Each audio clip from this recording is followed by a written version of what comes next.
Hello, hello, hello, and welcome to the Road to Salt. I am so excited you're here. By the way, we are truly live. We're coming here from Nashville, Tennessee. I'm seeing some of you guys sharing where you guys are from. I saw Detroit, I saw Michigan, I saw Calgary. So if you don't mind, just take a second. Let us know where you're watching from.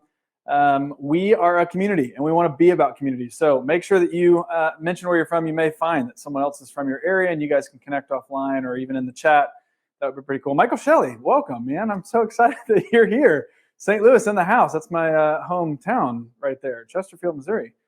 Anyway, if you guys are new to SALT, my name is Luke McElroy, and I'm one of the leaders here at SALT Community. We are so glad that you have joined us for the Road to SALT. This is going to be a whole new webinar series we're going to do over the next several months.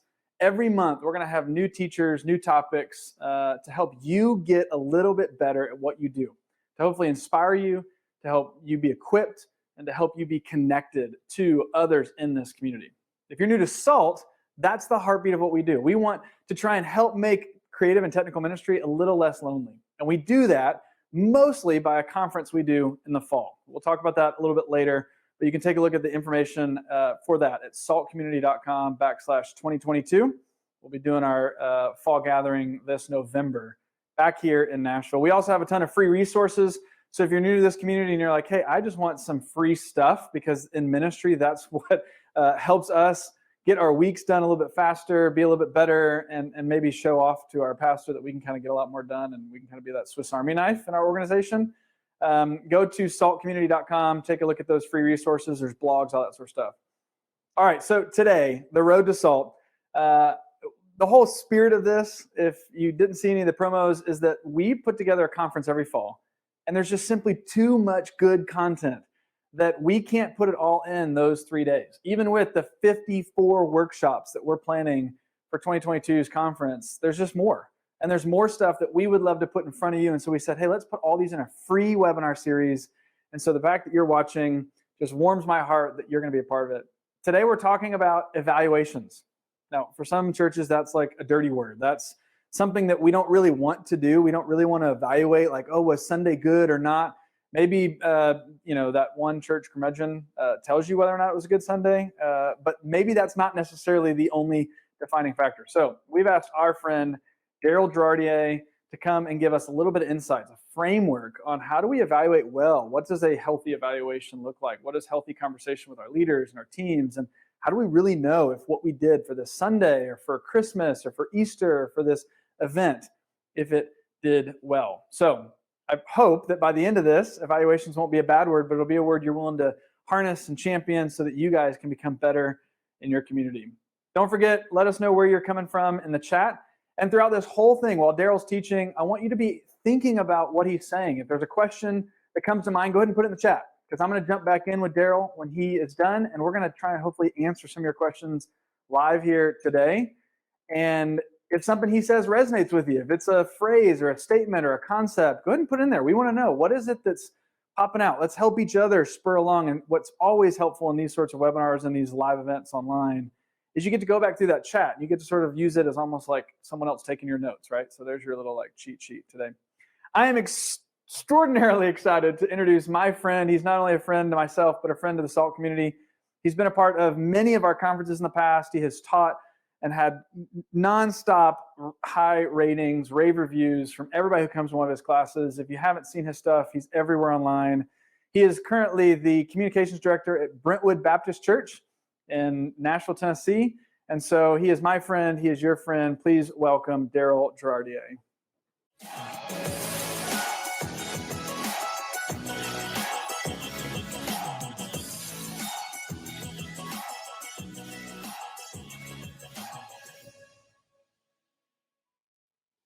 Hey everyone, thank you so much for joining me today. I want to say thanks to the SALT community for having me here. I have personally grown because of SALT, and I take my entire team to SALT because of the fact I know they're going to grow from that experience. So thank you for taking some time out today to join me to talk about something, as Luke said, is a bit of a dirty word. We're going to talk about how we evaluate the work that we do.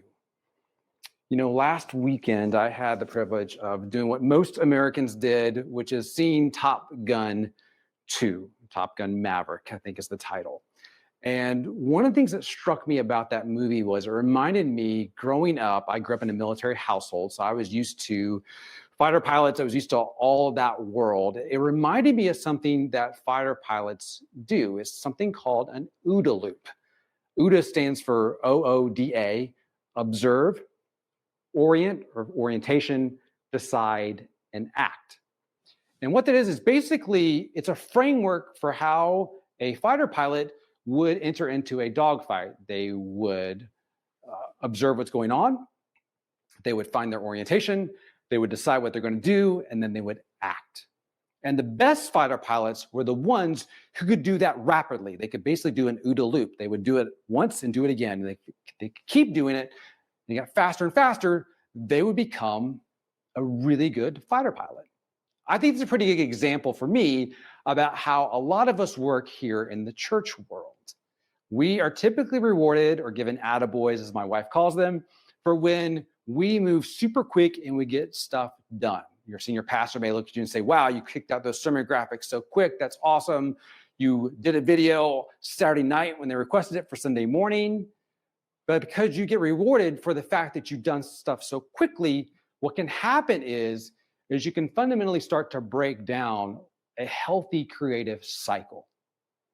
Now, one of the things I was privileged to have in my life for the last 20 years as I've been doing this work is being surrounded by people that were very good at the creative process or the creative cycle. They were people that taught and coached me on basically, how do you dream? How do you actually sit down and think big ideas? One of my mentors used to say blue sky. We'd go into a room and say, guess what? Today's a blue sky day. And that meant we could dream as big as we wanted to. And then from there, they taught me how to then plan. All right, we've got a big dream. All right, now we're going to actually figure out how we put that dream on the paper and how it's actually going to work. And then finally, they taught me how to execute. All right, dreams are great, plans are great, but if you can't execute, not really worth much. And what happened was it was a cycle that I learned how to develop. Over time, I learned how to basically dream, plan, and execute. Now, in a perfect world, we would think we would dedicate 33% to each thing and maybe 34% to execute. But you and I both know that's not the reality of the creative cycle. It looks more like this. It looks more like 10% to dreaming, maybe 10% to planning, and 80% executing. Why? Because you and I both know whatever you plan to do is going to take 10 times as long as you originally thought it was going to take. So over time, I saw how this cycle was just kind of building. But then I started to reflect on people who are really good at what they do. And I noticed that for them, there was a fourth component in the cycle. They were really good at evaluating. They were very good at sitting back, taking moments, and reflecting on what just happened. Now, I've incorporated this into our work, and that's what we're going to be talking about today. But even I found, even in that world, it's still not a perfect split. I still probably would tell you that evaluation ends up being 5%, and I wish I was giving it more, and there are ways I'm trying to find to give it more. But the creative cycle looks like what you see on the screen here, where we have dreaming, planning, executing still takes majority of the time, and then we've got some time then to evaluate and reflect.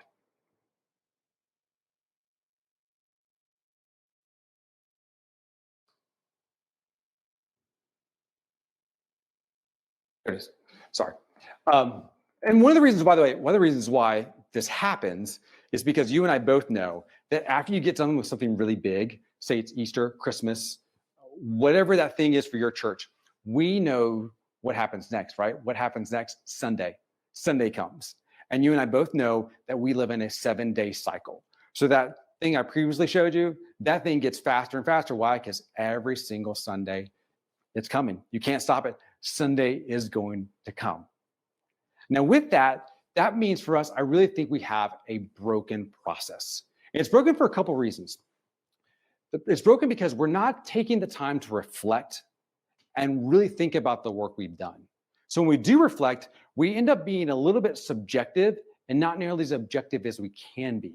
We end up being a little bit more emotional. We're not cataloging the areas by which we need to grow. And because of that, we're just kind of in this rut that we kind of find ourselves falling into from an evaluation standpoint. So there's this danger of the fact that we move quicker and quicker because we've been trained to move quicker and quicker. We don't evaluate, we don't reflect, and all of a sudden we find ourselves being burned out. The other part of the problem is this, is that we can move into what Jim Collins would say is a level or stage 3 failure. Jim Collins wrote this great book on the 5 stages of failure. And in there, he says, when you get to the stage 3 of failure as an organization or even as a team, it's that moment by which you no longer take the time to evaluate. And when you do evaluate, you try to explain away the things that have occurred on your team. You've probably experienced that before, where you've done something really wonderful and you just nailed it. Everything came out perfect, but then it didn't hit right, or it didn't get enough Instagram views, or the Instagram reel didn't go the way you wanted to, or the video on Sunday morning just didn't have the punch with the audience, or the call to action just didn't happen the way you thought it would happen. And then you start going, well, they didn't deliver the line right, or the sound wasn't loud enough in the video. You come up with all these excuses to explain away. The reality of it is what you created, it just may not have worked. And if you're not careful, you can become into a stage 3 of failure. And that's something you want to avoid. And that's what we're going to try to avoid today. That's one of the things we're going to talk about today. Today, we're going to talk about really 2 essential questions that I think can help unpack for you how to better evaluate what you do. And then we're going to talk about one tool that you can use to kind of basically pull everything together. Now, on a personal level for me, I want to talk about some of the failures that I've had as a leader. And so on this image on the screen right now, you see a beautiful baked dish. And this is from a photo shoot that we did for our Christmas this year. This year for Christmas, we thought we'd do like a Chip and Joanna Gaines style Christmas Advent calendar. So we had recipes, we had some beautiful, beautiful artwork, beautiful design stuff. It looked like magazine quality. My team, for the most part, nailed it well. We did that. We did these music videos. We did this video with 2 parents acting like kids. I mean, we went all out. We actually rented a cool house here in Nashville. We were blessed to have Canon actually loan us like some really nice high-end cameras. It was really cool. My team went all out. We shot music videos. Everything they did went really, really well. However, we got this sinking feeling that at the end of Christmas, something wasn't quite right. We didn't know how to evaluate it and how do we put our finger out, like something's not quite there.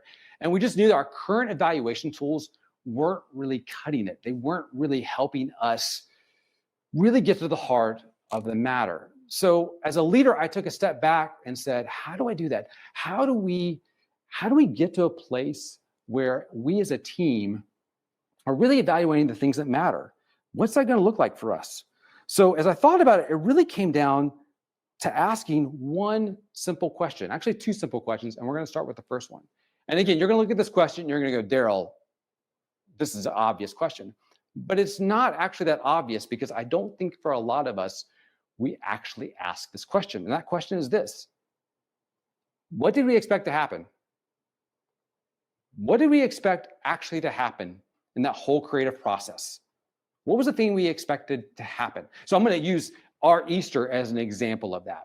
So this year for Easter, what I did was I divided my team into 3 teams and told them each team had to come up with their own idea for what Easter creative would look like.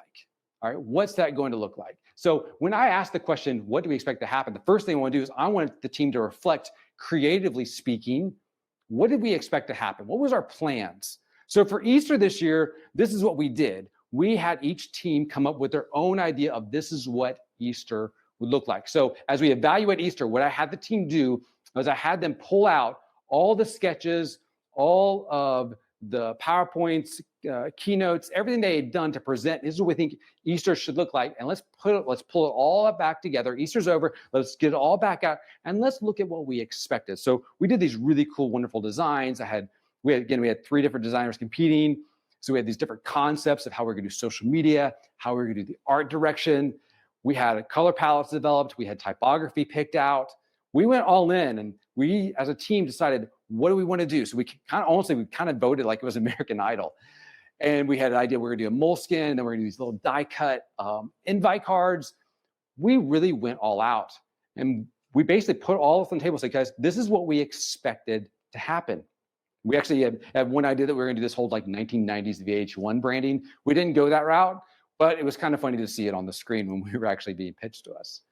And the second thing when we ask that question is we want to know creatively what were we expecting to happen, but what did we expect to happen from an engagement standpoint? So I'm looking at it from a creative standpoint with all the stuff I previously showed you. And then what did I expect to have happen from an engagement standpoint? When I talk engagement, I'm really talking just beyond metrics of what I was expecting on Facebook or Instagram in terms of likes or TikTok. I'm really talking about, did I expect people to actually interact with what we told them to do if they were sitting in their chairs, if there was a call to action? What was happening from the parking lot to the pew? What did we expect all of those things to happen in terms of our process? What was our expectations for ourselves? What did we expect to happen? And this is a powerful question, because when you start to ask this question, here's what really can happen for you. When you start to ask this question, you really get a sense if your team had a real good clear of the why. Okay, why we were doing what we were doing. Because all of a sudden, you'll find in that moment when you say, hey, what did we expect to happen? All of a sudden, miscommunication is there to start to show up. Well, I thought we were doing this. Well, I was told we were doing this. When you said blue, I thought you meant this shade of blue, not this shade of blue. All of a sudden, those things start to unearth themselves. You start to see that the process wasn't nearly as clear as you thought it was going to be. So you get a little bit confused about what was the why, and then of course it leads to what was the what. What were we going to do? Okay, all of a sudden you start asking this question, what did we expect? And again, you pull out the sketches so you can see the original source inspiration for what you were coming from. And this is important because I will tell you, personally speaking, when I led my team through this was one of the harder questions because it unearthed some stuff. And we're going to talk about that here in a little bit when you see about what actually did happen. We're going to unearth some stuff as a team where my team got a little flustered because all of a sudden they realized decisions were being made in silos that they weren't aware of. And so again, that question, what do we expect to happen, kind of unearthed some of that. The second question I ask is this, is what actually happened? We know what we expected to happen, so what actually happened? So for Easter for us, this is what actually happened. What actually happened was, and let's talk about the creative part first. The creative part was, there we go. The creative part was, we actually did these invite cards, all right? So it's great. Creatively speaking, we hit those invite cards. Now I'm going to add that engagement layer on top I talked about earlier. Creatively speaking, what actually happened? We did these really cool die cut invite cards, okay? So from a creative standpoint, we nailed it, team. This is what you thought was going to happen, expected, and this is what actually happened. But here's the part. When I actually look at the engagement side, so creatively, we nailed what we thought was going to happen and what actually happened. And then when I asked the question about engagement, here's what we thought was going to happen. We thought everybody was going to pass these cards out and tons of people were going to show up on Sunday morning for Easter. And what we found out was nobody engaged with the cards. And see, this is important because creatively speaking, creatives, we can kind of get in our mind that like, this is a wonderful creative idea. Everybody should like this. It should work. And we do it, we push it out, and we don't do a very objective look at whether or not the thing we created actually did the thing it was supposed to do. And we found out when we did these die cut cards that it just didn't work. People didn't engage with them. People didn't pass them out. So yeah, we wasted money on them. It was a black eye for our team because creatively we loved it. But at the end of the day, it just didn't work. So when I asked the question, what actually happened? Again, I'm unearthing what really actually happened. And I'm actually going, okay, wait, time out. We expected these things to be highly engaged with, but they simply weren't. The next thing we did was we had this whole idea, we're gonna do social media ads. So we expected what we call our campus pastors, we have 8 locations. We expected each of them in their homes, on their iPhones, to just basically invite people to Easter. We said, surround yourself with your family, grab one of your kids, just in your home, invite them to Easter. And then we're gonna run that as our Instagram and our Facebook ads. Now, my video production team, who I love dearly, was all up in arms on this because they're like, no, we need to get them in the studio. It needs to be a high-end HD camera shot. We can't do this. They can't do this with iPhone. But my digital team was like, hey, we need to give this a run. So our expectation was, you're going to do this in the home. You're going to get your family together. We're going to do these really quick invites. Okay, what actually happened? They actually did what we said. Campus pastors sat in their homes, invited people. Now here's again, now I'm going to judge it not only the creative part, but engagement. I expected high engagement. What actually happened? High engagement. It was a win for us. Those ads performed really well. Those ads actually outperformed everything else we had done when running Facebook and Instagram ads. So that for us is a win. It's what we expected to happen. It's what actually happened. Even though creatively my team disagreed, we understood we had to give it a shot and we had to see what was going to happen. But we had to be honest with ourselves. The next thing was we did this wonderful, really beautiful, moving story about somebody who was watching church online and had been suffering from years and years of just personal sorrow and lamenting over the loss of her father, because her father was actually murdered while he was a school teacher. And I know that kind of his home, given the recent news, what's going on in the recent news. And this video was a beautiful, moving story. And my team did a great job just filming and executing. We looked at the final product. We said, this is fantastic. This is, creatively speaking, what we thought was going to happen and what actually happened. But when we actually played the video on Sunday morning and I sat in the room, I realized we missed the mark, that the video was way too heavy for that morning. It didn't fit, it didn't flow with the rest of the music. It just didn't have the right feeling and movement that it needed to flow with the rest of the worship service. So while we hit it on we failed on in terms of what actually happened from an engagement standpoint. So we won it on the creative side, but we lost it on the engagement side. And then we had these other set of videos we were going to do for Facebook, and they were ads, and they actually performed well. And the concept was going to be, we're going to do this meme. And it was the idea of what you expect for online worship versus what actually happens in online worship. All right. Now, the thing about this video was this was not the concept that we came out with in the creative team meeting. We didn't actually come out with this concept. We were actually going to do a serious talking head video for, theologically speaking, why we gather in person. And it was going to be we gather to hear the singing of song, preaching of God's word, and fellowship. It was going to be this big theological, rich talking head. But when the video team sat down and decided that they were going to actually execute on this, they made a pivot. And the problem was they made a pivot in a silo. In other words, they didn't really let the rest of the creative team know what they were doing. So when we finally got these videos, the rest of the team was like, wait a minute, that's not what we all creatively decide on. So that's not what we expected to happen. Okay, we missed the expected versus the actual in this from a creative standpoint. Now, I will admit, as a leader, I failed because I greenlit this concept and didn't think to tell the rest of the team that we greenlit the concept. But the good news was the videos actually worked really well for us on Facebook and on Instagram.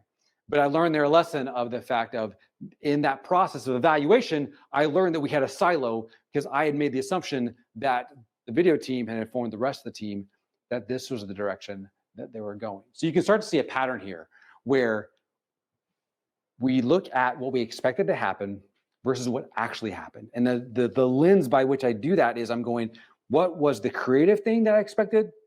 What was the actual act and what actually happened creatively? And what was I engagement-wise expecting and what actually happened from an actual engagement standpoint? So once you do that, you can kind of start to unearth a lot what's going on in your team. You can really kind of get down to really what's wrong with your processes, what's really wrong with your inter-team communication. And you can also start to learn really what personality types can kind of commit certain errors, if you will.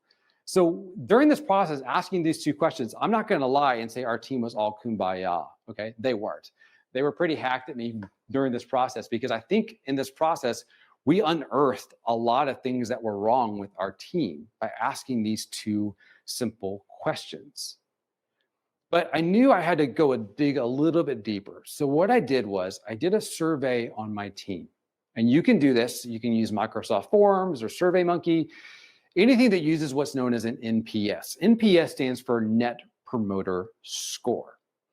And it's what corporations do determine to determine how much you actually like their product. So the question I asked was how likely would you recommend Easter to a friend on a scale of 1 to 10?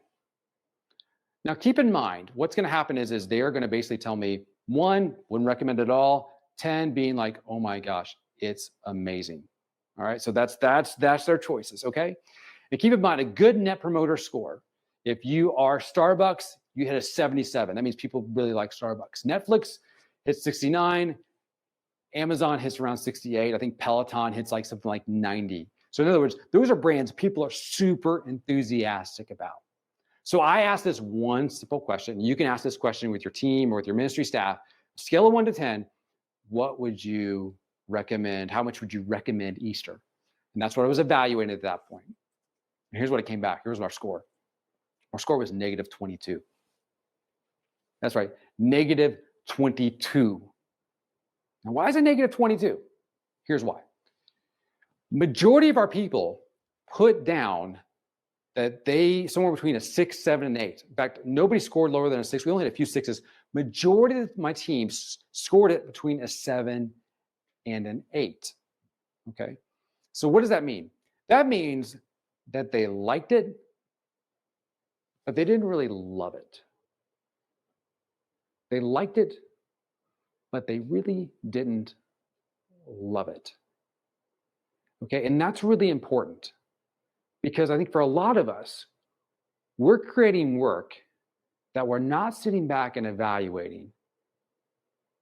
And I think the reason we don't evaluate it is because at the end of the day, we know we really like it, but we don't really love it.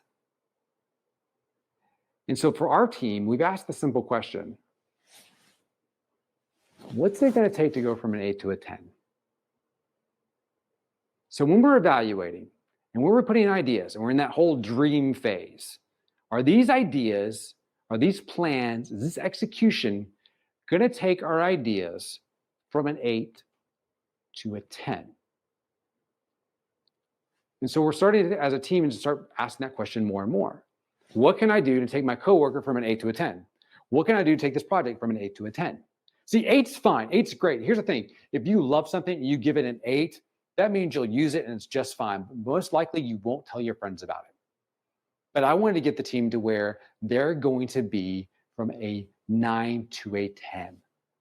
So when we ask the questions, what did you expect to happen versus what actually happened? I want to go, hey, what did we take in that process to make us from an 8 to a 10? What's it going to take? What do we have to unearth to get us there? Now, I'm going to give you a couple action steps coming out of this. And I think these action steps are very important for you because as what I've learned doing this number of years I've done it is I've learned a couple of things about when you come out of an evaluation process. And that's this. Is 1, you need to map out your production calendar in the first 48 hours after you evaluate.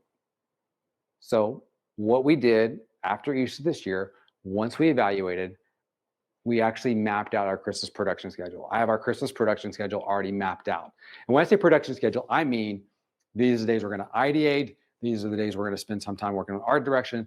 These are when we spend some time working on video concepts, stage, whatever that is. These are the days we're going to spend some time doing that work. And the reason why I want to do it in the first 48 hours is because everything that we've evaluated is still fresh on my mind. And on top of that, I've seen some momentum as a team as we walk towards this goal of going towards Christmas. So I want to spend some time mapping that out. Now, I understand that things are going to change, dates are going to change. That's life that happens. But the sooner I get it on the map, the team all of a sudden moves from a sense of feeling defeated. Because the other thing you're going to experience in this evaluation process is your team is going to start to feel like they've been beat up on. All right, especially if you have a younger team who this is their first job. A lot of my team members that I'm on, this is their first full-time job. This is the first time that anybody's ever evaluated the work other than maybe a college professor. So I want to make sure I'm careful with them that they don't feel like I just spent the last hour and a half just beating up on them. So I want them to give a sense of hope, okay?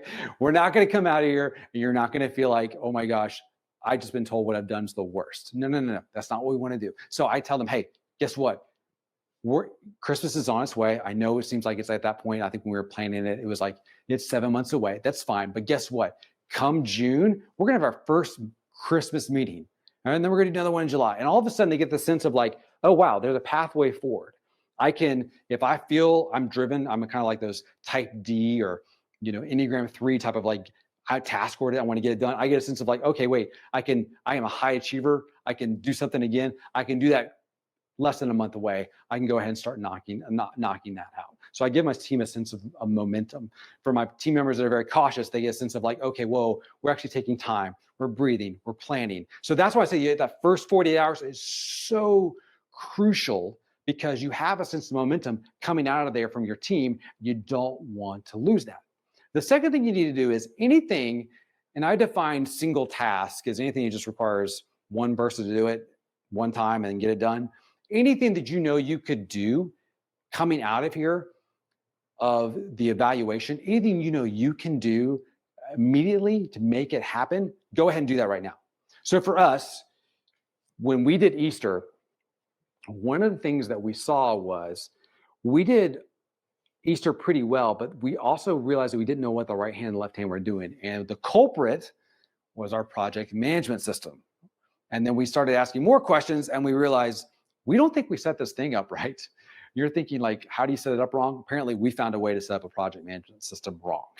So what did I do in the first 48 hours? I decided to just basically redo the project management system. So I went in, overhauled the whole thing. It took me about a day's worth of work, but I had momentum going in. I had buy-in from my team because I was about to mess with their entire production workflows, but they trusted me and they said, okay, go ahead and knock it out. And actually just yesterday, we were having a conversation about how much we love the way it's set up now. But I was able to use momentum coming out and the feedback I got coming out from our evaluation process to go in and make those necessary changes. It kind of put that change in the bank that I needed to make the changes for our team. So we had to evaluate our production process. The other thing that we also had to do and had to make changes immediately was our actual communication workflow. We realized that we had multiple ways of communicating about our work. We were communicating via text message, via email, and at that time via Slack, and via inside of our project management tool. So those are 4 communication channels, not to mention what I like to call the drive-by, which is somebody comes by your office, knocks on your door and says, hey, do you mind if we do X, Y, and Z? So we had all these communication channels and we said to the team, time out, stop. The way we're going to communicate about the work that we do is inside of our project management tool. So if you got a question about a video we're doing, you do it inside the project management tool. You don't do it in Slack. You don't do it on email. And you definitely don't do a drive-by. Okay? We don't do those things. So we had to clean up those lines of communication. So we had to refix our project management tool. We had to actually redo our communication. And then the third thing we decided to do coming out of there, a decision that we made, was that on our Monday morning meetings, our team meets every Monday as a team, and we walk through basically the things we've got to do that week. Was everybody's got to, what we say, show their homework. So I don't know if you remember, but back when you were in elementary school, your math teacher said, hey, you did that math problem, show me your work. Show me actually what you actually did. So what we're now requiring our team to do is that when we're working towards Easter, Christmas, something big, and they have done some part of the project, the thing they're working on, whether it's designing a postcard, it's doing a digital ad, whatever that is, they've got to bring that work to the meeting and they have to show it to the entire team. Okay? Not so we can evaluate their work and say, that's great, that's not great. It's just so that we're all on the same page and we all visually can see it, because I don't want it tucked away in some Slack message somewhere. I want them in front of people's eyeballs and we can actually look at it. So again, that was an easy decision to make. Those 3 things: redoing the project management tool, redoing our communication lines, and having people show their work. Those are 3 changes that we could easily make within the first 48 hours. And by doing so, our team felt like, oh, wow, we're moving more cohesive as a team. And the other thing within that whole process I was proud of was, for the most part, people feel like they weren't being personally attacked. Because when you talk about what was expected versus what actually happened, you're really talking about the thing, and I'm not talking about the people. And that really encouraged our team to be like, okay, this process didn't feel like it was personal. It felt like it was our team as a whole. So that's how we began our process of how we evaluate, asking those 2 simple questions. What do we expect to happen? What actually happened? And then asking that net promoter tool, the net promoter score of how would you recommend this to a friend. You can word it however you want. Those 3 tools right there has given us a wealth of insight for our team and a wealth of insight going forward. And it's going to make our process going forward that much easier as we evaluate as a team. So that's our evaluation process. I'm super excited about it because I think it's made our team better. So I can't wait to see what you guys have in the chat, what questions you've got. I think we're getting ready to answer them. So let's do it.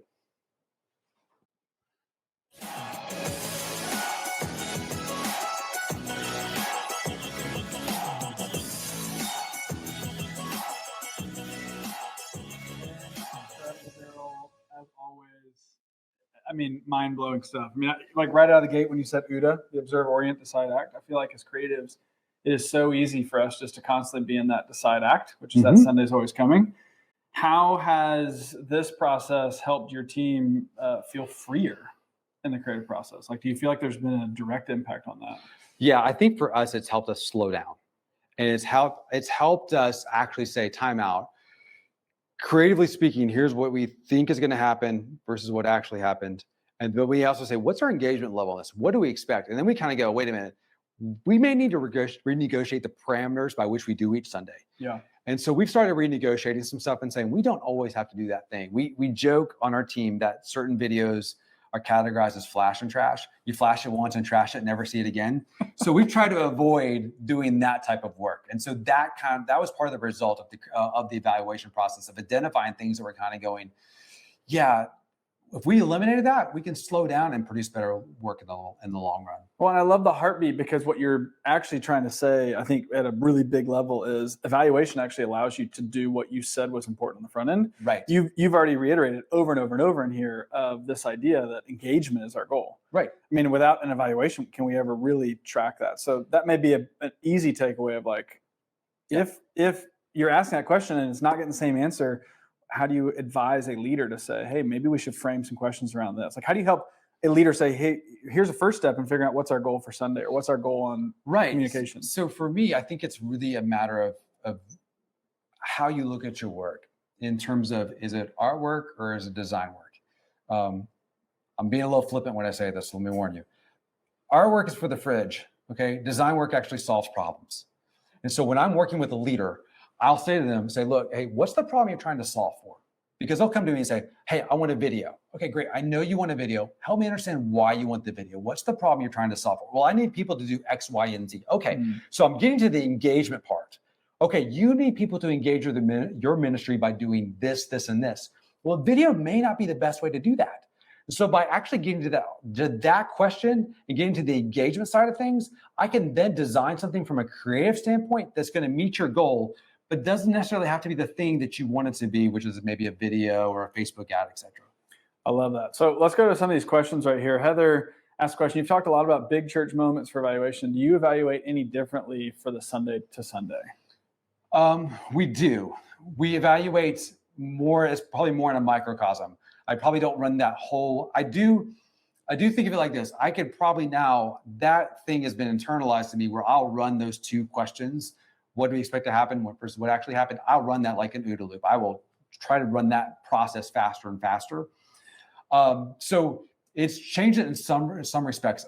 Is that a conversation in your Monday meetings? Like, I know you said you have. Yeah, it's now part of our language. Our language is, what do we expect to happen? What actually happened? And then what's the problem you're trying to solve for? Those are the 3 questions my team will hear me ask all the time. So yeah, we do evaluate on Sunday morning. We'll collectively say like, hey, we thought, and really majority of the time for us, we don't evaluate other people's stuff. It's our creative work. And we'll say, hey, that video, we thought it was going to do this. Did it do it?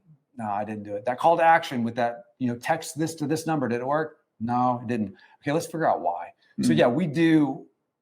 It's probably a little more micro, but yes, we still do that process from Sunday to Sunday. I love that. Ryan kind of asked this question. I mean, how do you apply these evaluation principles in all your week to weeks? We kind of just said that on a staff meeting, but does it live in a document that everybody has to fill out? You said kind of bring your homework. Like, what other sort of routine things do you guys do for that? Yes. So actually for my team, when we evaluate bigger things, I actually make them actually fill out an entire survey of like how they rate stuff. So that kind of that helps us in regards to that stuff. But the weekly routine process, we do 2 meetings. I do a meeting on the front end with the entire team and say, okay, hey, let's talk this through. Everybody bring their homework. And then I do basically a capstone meeting at the end of the week that basically says, what did we miss? This Sunday's here. Let's do one final walkthrough. Are there any questions? And so that kind of those are kind of the bookends of our week. So if we do that, I can usually catch majority of the mistakes, or we can catch majority of things that we could go wrong. So I kind of do those 2 things. And then personally speaking, here's what I do as a leader. Every single morning when I wake up, Monday through Friday, or actually Sunday through Thursday, because I have Friday off, I will actually get up and I'll review our project management system, and I'll look at every single project to see where we're at. I do that just so I can feel a sense of we're making momentum, and I can catch any errors before they get too far down the road. Yeah, someone asked this question actually. What is the project management system that you guys use at Brentwood? We use, and normally when I get to ask this question at SALT, I'm I'm going to give you one. I don't use it. Actually, this one I do recommend. It's called ClickUp. We like it because it's designed really for something to move along, and you know where it is at in its status, which I think is a good project management system. You know what you're doing, you know who's doing it, you know when it's due. And this one checks those 3 boxes. So we use ClickUp, and so far we really like it. I will say this, our team implemented a project management system for the first time, and it's incredible to actually see all these milestones of what we have to hit and all that. And we're using Asana. And one of the biggest reasons that we used Asana was because of its free trial. And technically, you can actually do a lot in Asana for free.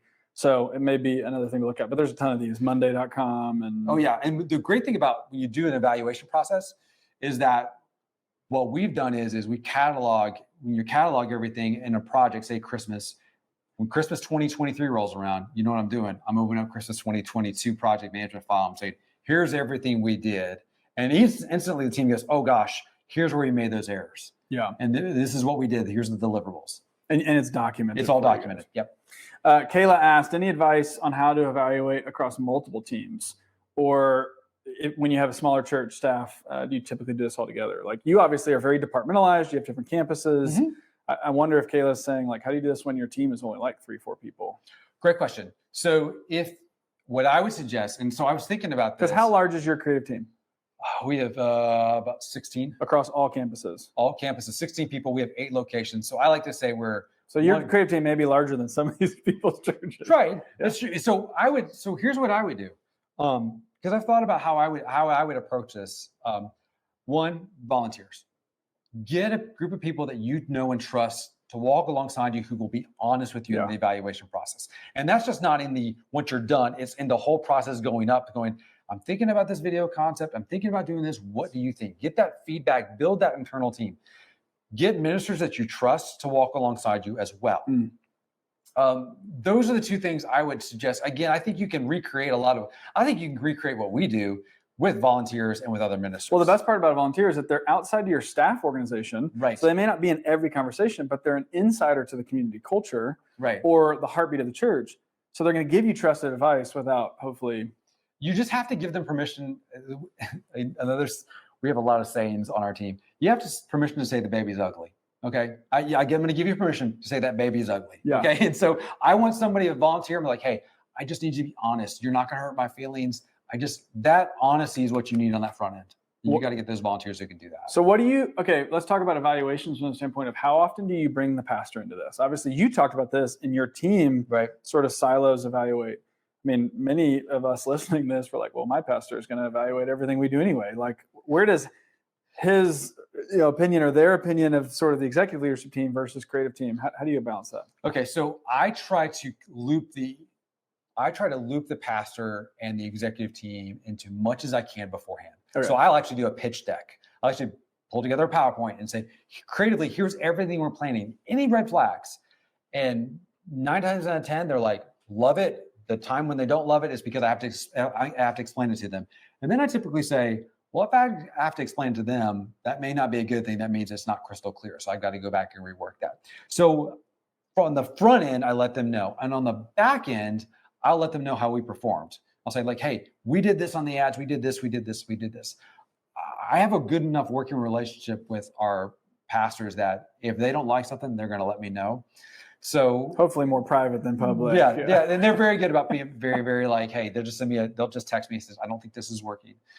But I think the other process with that is that we've given them a good amount of trust in terms of allowing them contextualizing. Again, we have 8 locations. So sometimes they say, I don't think this video is going to work for our audience. And I'll be like, okay, I trust you. I trust you. So that trust is a two-way street. Have you ever had an experience where the pastor thinks everything is great? Hey, this video is fantastic, or the way that you guys did this Christmas program, amazing. But when you do your own internal evaluations, you get that negative 22 promoter score. How do you solve that? Okay. So what we like to say is it's like this. It's like, imagine every single day you were given a peanut butter and jelly sandwich to eat. Okay. And you're like, this is great. Peanut butter and jelly every single day. Then somebody comes along and drops a steak in front of you and says, here's lunch today. And you're like, you eat the steak. You're like, wait, time out. Steak exists? Why didn't I get steak every day? That's often what I find with creatives is that in our mind, we've got steak. We know it needs to be here, but ministries are happy with peanut butter and jelly. And so what I've done before was, so when I first came on staff. Because they're not on Pinterest like we are. They're not scouring Instagram and all the other creative agencies that we may follow. They're not doing all that work. Right. So when I first came on staff, our video production wasn't where it was supposed to be. Our videos, everybody looked kind of green, like they were kind of aliens. And I was like, I'm pretty sure that's not natural. And so we were able to shift that person who's doing video to somewhere else. And then I was able to bring somebody else on board and I said, look, hey, your one job is one video a week. Just make it look spectacular. It's all you got to do. And the moment he showed the video, his first video, it was like a countdown to worship announcement video. People were like, oh, that's how video is supposed to look. I was like, yeah, nobody's supposed to be green. That's not your natural skin tone. Like, they're like, oh, and all of a sudden we raised the bar. So what happened was we had to do that over time and time again. So now to the point to where like people's expectation of our work has gone here. It just took basically a lot of like going and getting better and better. And sometimes you don't have to do from here to here. Sometimes it's incremental. Just, hey, every 3 months, we're going to knock this up a little more, knock up. And so that the new norm becomes the standard. Yeah. And what you said there that I caught was you also had to lower output quantity to try and increase quality for a short bit. Yes. There's no way that we can get to the level of quality that we're at if we were going at the pace that we were going. We just simply couldn't do it. That's great. No. Kenneth asked, how do you handle team members that fall back into explaining away what didn't work? I mean, this has to be a normal thing because it's personal. What we create is so personal to us. How do you help prevent a leader or a team member from falling back into that? That's a great question. I mean, I've experienced that where I've got some team members who I think yo-yo, like all of a sudden they raise and they drop and they raise and they drop. And what I've done is I typically say, okay, here's what we're going to do. We're going to do checkpoints. Every 90 days, we're going to check in to see how your work is doing. And we're going to have very objective standards by which we're going to judge your work. So that may mean that I'm bringing in outside designers to help evaluate, critique, video producers, whatever that field is. And I'm just going to, one of the things about being a leader of a creative team is you really have 2 components. You have to be someone who communicates to them that you care, but also you communicate that you're going to hold their feet to the fire. If you're a leader that never communicates that you care, but you're always going to hold their feet to the fire, guess what? You're a tyrant. If you're a leader that says, I care about you, but I'm never going to hold your feet to your fire, you're just like a grandpa just holding out like Werther's Originals and just giving them candy. Like, it's like, whatever. So you have to have both. So what I would do is I build in checkpoints to say, hey, every so often we're checking. And by the way, if we don't meet these standards, here are the repercussions for these standards. That has to be in place. Otherwise, you're going to be ineffective as a leader. Have you ever had a moment where a team member doesn't want to evaluate, or they're too personally attached to their work, or they can't handle the evaluations from others? Like, I mean, you talked about like all that Easter stuff looked great, but it didn't translate to engagement. So right. And so part of that is for me as a leader is I do my best to set them up on the front end to say, hey, you're dating this artwork, you're not marrying it. We marry brands. The branding we're doing for our church, you better love that thing because we're going to live with it for a long time. But this artwork, hey, it's going to be fine. It's going to be okay. So on the front end, I kind of say, and by the way, if you as a leader spend enough time with your team, coaching your team, but also pouring into your team besides their work and letting them know that you do not find their value in what they produce for you, but as a creation of God, then that kind of alleviates some of that tension. But there are some times when I got someone on my team I absolutely love, but no matter what I do, she's always going to, if I say, hey, I don't think you kerned that typeface right, or it's going to be, tears are going to flow. And I've joked with her. I was like, hey, come sit on the couch in my office, cry it out, let's do it. And it's the running joke, but that's what we've had to do as a team. But yet you're always going to have those type of people on your team. Yeah. You are. Last question, unless there's another one here in the Q&A, but last question for me is, I'll never forget reading or hearing an interview with Bob Iger, CEO, former CEO of Disney Company. And one of the last things he said to the Disney Corporation at their final board of directors retreat as he was stepping out was he basically gave this huge word of caution that let's not let our brand become a data-based storytelling company. Yes. The tension I was feeling the whole time while you were teaching all this is, well, there's a tension, right? Like evaluations are really, really good because we're not just creating for creativity's sake. Right. We're creating for engagement in the gospel, engagement in our church communities. What do you say to that comment of how do we bridge that line so that we're not becoming almost too evaluative, right? Like the net promoter score or the answers to our questions are sort of more of the gospel than, I mean, how do you answer that? Yeah, it's a great question. And I remember reading the Iger article about that actual moment when he said that. Here's what I would say. I would say metrics are great for doing initial measurement of like, hey, did it actually work? But at the end of the day, I would tell you that what metrics can't do is they can't tell you if you got a good story. And that if you start off with a really great story and a really great concept, then it's going to work. It's gonna find its way. I try not to do the thing where I do the thing like, well, what's the audience want? Yeah. Because that to me, so that's the trap is when you look at the engagement, you can start to build your own loop, but you're going, well, I know the audience is going to like X, but what happens is it's actually not too different than your pastor. We talked earlier about your pastor and you're having to raise the bar with your pastor. You got to do the same thing with your audience. Yeah. And if you're not careful, if you go by metrics, you're always going to serve your audience the same thing. Yeah. Like I know they're going to get a peanut butter jelly sandwich. Yeah, exactly. If I wanted to get high engagement every single week on Facebook with my Facebook segmented audience, I know exactly what I would do. I know the exact worship clip I would cut every single week, and it would work. But the reality is that's not what the audience needs. Yeah. So I'm willing to take a hit on the engagement side, knowing for me it's a long play, knowing that down the road, my audience is going to be better off than what we're about to do. So that's where I find the balance. I love it. What is the best way for these guys to connect with you if they've got another question or something like that personally? You know what? Hit me up on Instagram. It's just my last name, Girardier. I'm at Girardier. You can just DM me on Instagram. We'll link to that too. Yeah, that's probably the easiest way. Or you can just email me at brentwoodbaptist.com. There you go. They just put it up there. So. There we go. Any of those things, just hit me up. Of course, you can also meet me I'll be at SALT. Yes. I'm going to be at the SALT conference. You totally just took the next thing that's coming out of my mouth. So. Wait, I talked about this at the beginning. If you weren't here, we are sort of most known for a conference we put together in the fall, and super excited that you're coming back. Yeah. Walk me through what is this conference, or what is that conference talk going to be compared to this, what you just went through? Because it's not the same. It's going to be a whole different concept. No, so this is going to be fun because I've never done this content before. So I'm writing this just for SALT. I'm going to talk about really for you, how do you, personally speaking, build creative rhythms in your life and what you do? And part of it is evaluation, where it's really on the micro level. Like, how do you keep doing what you're doing for a long period of time? When we look back at people who are in our field or creative people, how do they just keep going again and again and again? Because what I'm finding is we go back to that very first thing, that OODA loop, that thing where you just creatively you just go faster and faster and faster. That's eventually going to lead to burnout. So what do you do to avoid that? So we're going to talk about that as a group. I'm really excited because it's some stuff that honestly, I think for the last, I would say 2 to 3 years, I've been personally working on as a leader.